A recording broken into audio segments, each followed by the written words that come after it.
Lucinda and I are happy to be here to talk a little 316. We're going to tag team this presentation, just talk a little bit. So I will kick this over to Lucinda to start us off. Thanks, John. We'll go ahead and get started by explaining what a 316 fiduciary is. So they are a service provider hired by an employer to manage the day-to-day administrative work for a 401k plan. So they basically function as a plan administrator and help minimize the daily tasks and administrative burden of the plan sponsors, helping save them valuable time so they can focus more closely on their business. They will work with the plan sponsor to ensure that the plan is created and managed according to the criteria set forth by ERISA.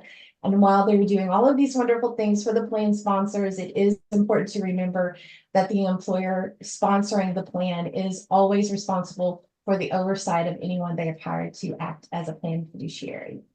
So would it be safe to say that when a client does engage in 316, there is still some responsibility on the table? Absolutely. All right, fantastic. Love it. All right, my turn. So the 316 target market. So being in this, being on the sales side of it, I talk and I deal with a lot of advisors and a lot of clients. And what I've seen throughout my time, in a lot of these in the instances that I see is that the 316 fits great with business owners that are wearing a lot of hats, right? So it's, they're handling HR, they're handling, the day-to-day operations and budgeting. I find that 316 is a perfect fit for those that just want to hand off all the administration of the plan. Understaffed, what I mean there and what we're saying there is understaffed HR teams. Oftentimes I'll deal with larger plans that have 3 or 4 HR folks, but they're doing a litany of things. They're doing benefits and benefits, they're dealing with employees. And what I find is that they don't have the time or the resources, or oftentimes the knowledge to deal with the 401k. And the 316, we can come in and just handle that, take all that right off their plate.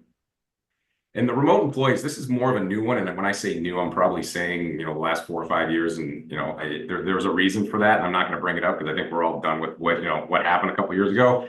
But that push, a lot of employees are now remote, so they can't just walk into an HR department and ask a question. Sometimes the HR individual is just not available, or it's just they're having problems answering a question. By bringing the 316 on, we now have a direct point of contact, one individual who can answer all plan related questions, transactions, anything applicable to the plan.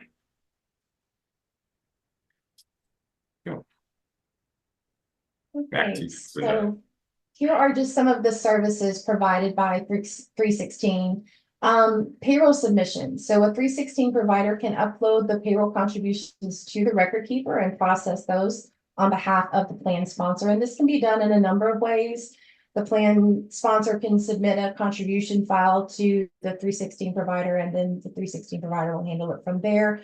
But if a plan sponsor utilizes a payroll provider, then they can give the 316 provider reporting access to that payroll provider. And in this way, they can export a payroll contribution file and upload that to the record keeper. And this really helps keep the plan sponsor from having to do anything every payroll with the payroll contributions, freeing them up to take care of whatever they need to take care of. And then another way is if a plan sponsor has a payroll feed directly from the payroll provider to the record keeper, the 316 provider can also review the contributions that were submitted by the payroll feed and fund those contributions at the record keeper.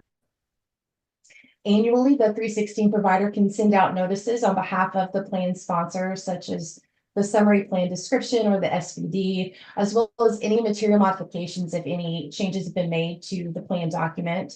That also includes the qualified default investment alternative notice of the QDIA, participant fee disclosures, the summary annual report of the SAR, and any safe harbor and automatic deferral notices if applicable. And they can also send out any fund change notices initiated by the record keeper.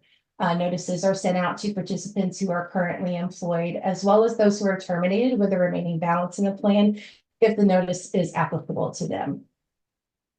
The 316 provider can also calculate eligibility each entry date and notify the plan sponsor of which participants are eligible to enter and when, and they can also send out enrollment material and any required notices to the participants upon their entry date. For plan transactions, as 316, they can review all withdrawal requests, including terminated distributions, in-service distributions, hardships, loans, RMDs, quadros, all the things, and the plan sponsor may authorize them to have signing authority with their record keeper, allowing 316 to sign off on with paper withdrawal request and as well as approve online withdrawal request at the record keeper. Again, saving the plan sponsor lots of time, especially if the plan has many withdrawal requests.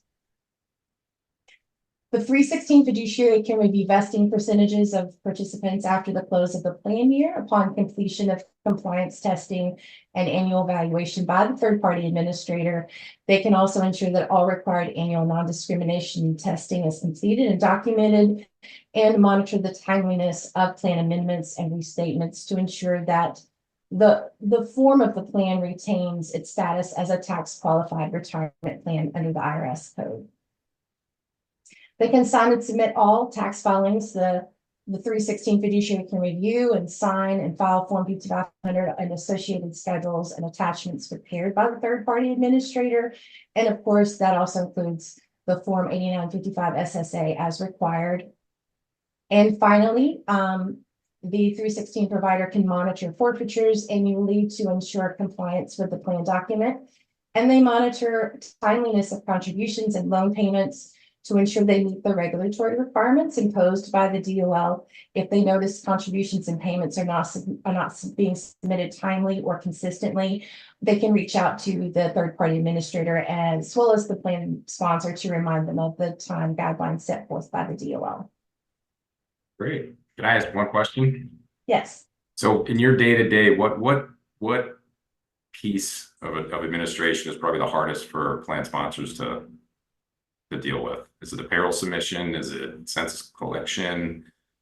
I believe it would probably be just keeping up with eligibility, honestly. Okay. Keeping up with eligibility and sending out notices does take a lot of time if you don't have an easy way to do it.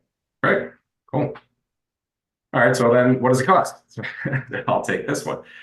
So typically we're looking at between $2,000 and $4,000 to be a 316 administrator. We've got a base of 2,000, and then it depends on the number of eligibles in a plan. So it's 316 is based on eligibles because every employee has to be treated the exact same. We try to break that down based on what an HR representative would spend on a plan. So it equates to roughly $1 or $2 per remote HR employee to handle the plan. And what are you getting with that? And I've used this term for years. I call it an operational fiduciary. You have somebody who is on the operational side of the table, the administrative side of the table, that is fiduciarily responsible for the day-to-day running of the plan. I think that's just a huge value add for plan sponsors that just want to alleviate that headache. And that's really that's the crux of what I have and what Lucinda and I have for today. So I would, I'd just like to say thank you for anybody. And if there are questions, we welcome those. Well, thank you for that, John and Lucinda. I did have a question come through, and it might be similar to a follow-up I had as well. How do we get the fiduciary checklist from Definiti? Similarly, I'm imagining would be the roles and responsibility flyer. Who should they reach out to, John, to obtain those? If you send me a note and I'll take care of it. Okay. Yep. Sounds perfect. Yeah, so for advisors, if you're working with, if you have a regional sales consultant or director, they have that marketing piece on hand. They'll be able to get that to you. If you just want to go through me for, ease of use, I can direct that to the right individual or just get it right to you. Perfect. All right. Well, John, Lucinda, thank you both very much.